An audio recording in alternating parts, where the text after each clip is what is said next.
ये मुसलमानों के अंदर रसूलुल्लाह सल्लल्लाहु अलैहि वसल्लम ने जज्बा जिहाद, शौक़े जिहाद किस तरह पैदा किया, ये एक लंबा चौड़ा मौजू है, मुख्तसर करता हूँ। रसूलुल्लाह सल्लल्लाहु अलैहि वसल्लम ने खुद कहा मैं नबी हूँ, मैं पैगंबर हूँ।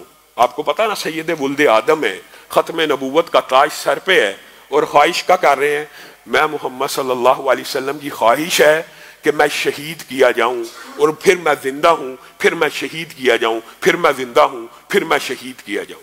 बताइए, एक नबी जिसके इतने मकाम मर्तबे हों, जिनके हाथ में लिवाए हम्द है, जो सैयद वुल्दे आदम है, जिनके कहने के ऊपर जन्नत के दरवाजे खुलने हैं, जिनके कहने के ऊपर हिसाब किताब शुरू होना है, जिनके पास उस वक्त पूरी औलाद आदम ने जाना है कि हिसाब किताब शुरू करा दीजिए, इतने मकाम मर्तबे वाला नबी भी एक और मर्तबा पाने की ख्वाहिश कर रहा है। और वो क्या कह रहा है कि मेरा जी भी चाहता है मैं अल्लाह के रास्ते में शहीद हो जाऊं और फिर जिंदा करूं। और ये हदीस भी सही है कि जन्नत के अंदर जो भी बंदा मुस्लिम चला जाएगा, अल्लाह रब्बुल इज्जत इस मजलिस को जन्नतुल फिरदौस में जगह दे। असल जिंदगी का मकसद उसी जन्नत का हसूल है। और बाद सूफियों ने यह खामखा का आपको और मुझे मुगालता डाला हुआ है जी, जन्नत की लालच में, जन्नत की तमा में और जहन्नुम के खौफ की वजह से इबादत नहीं करनी चाहिए। किसने कह दिया? ये सूफियों ने कहा, बदअकीदा है। ये जन्नत की तमा, जन्नत की लालच अल्लाह ने कुरान पाक में दी है और जहन्नुम का खौफ अल्लाह ने कुरान पाक में नाजिल किया है। पूरा कुरान अगर आप इसकी तरतीब उठा के देख लें, आप हैरान रह जाएं कि कितनी ही जुजियात सिर्फ जन्नत के बारे में, कितनी ही जुजियात सिर्फ जहन्नुम के बचाव के बारे में। हाँ, जन्नत की लालच, जन्नत की नेमतों की ख्वाहिश और तमा की वजह से भी इबादत होनी चाहिए, जहन्नुम के खौफ से और जहन्नुम के बचने की वजह से भी इबादत होनी चाहिए। बाद सूफियों ने, अल्लाह माफ करे, क्या क्या क्या क्या फलसफे नहीं अपनाए। ठीक है, जुज़वी तौर पे उनकी बात भी ठीक है कि अल्लाह की बंदगी में इबादत होनी चाहिए, अल्लाह की फरमाबरदारी में होना चाहिए, अल्लाह की मोहब्बत में होनी चाहिए, लेकिन सिरे से बाकी बातों को फरामोश कर देना और ये सिर्फ यही बात को इबादत का ऐन करार दे देना, इबादत का फर्ज करार दे देना, यह भी शरीयत का मतलूब व मकसूद नहीं है।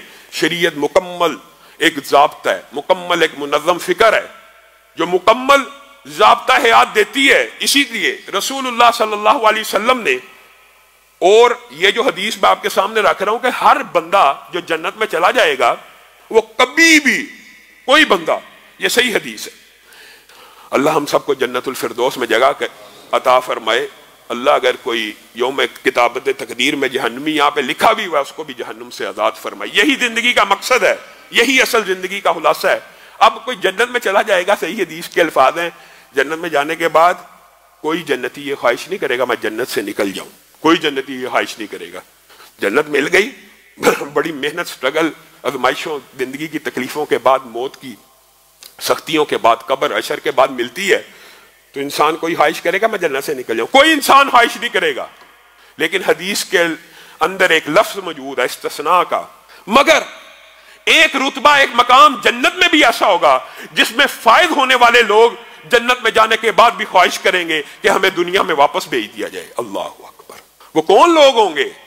नबी करीम सल्लल्लाहु अलैहि वसल्लम ने कहा वो शुहदा होंगे, वो शहीद होंगे कि जन्नत में चले जाने के बाद, जन्नतों की नेमतों में खो जाने के बाद भी उनके दिल में यह ख्वाहिश होगी अल्लाह हमें दुनिया में वापस भेज, हम तेरे रास्ते में फिर जिहाद करें, फिर किताल करें, फिर हमारा खून जमीन पे गिरे, फिर हमें ये वो लम्हा है।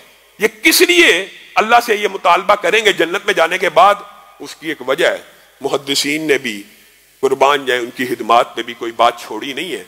वो कहा यह है कि जन्नत में जाने के बाद जो लज्जतें इंसान को महसूस होनी है, उससे भी बड़ी लज्जत शहीद का जब पहला खून का कतरा जमीन पे गिरता है और अल्लाह रब्बुल इज्जत को मकसूद होता है उसको शहादत का रुतबा देना, तो अल्लाह ताला उसकी मेजबानी और इज्जत और इकराम के वो मनाजर उसे दिखाते हैं कि जो लुत्फ और जो इत्मीनान और जो सुकून शहीद को उन लम्हों में आता है वो जन्नत में जाके भी नहीं आता।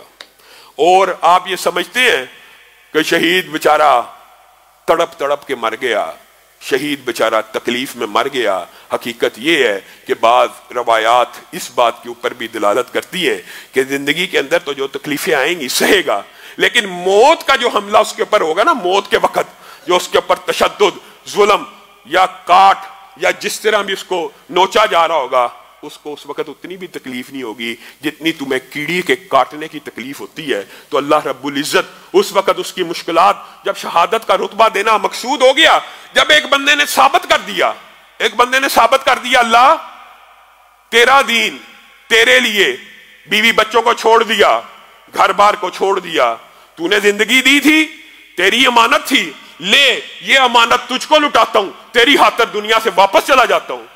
फिर बताइए अल्लाह उसका कैसा इकराम करेगा। और यही वो इकराम होगा, यही वो लुत्फ होगा, यही वो मनाज़र होंगे कि जन्नती जन्नत में जाने के बाद भी शहीद ये ख्वाहिश करेगा, अल्लाह मुझे वापस दुनिया में भेज, मैं उसी मंदिर का नजारा करना चाहता हूं, मैं वही लुत्फ करम देखना चाहता हूं, मैं वही मेजबानी की जो आपने उम्मीदें शहादत के लम्हों में मुझे दी थी, मैं दोबारा दुनिया में जाके उसी लज्जत को हासिल करना चाहता हूं।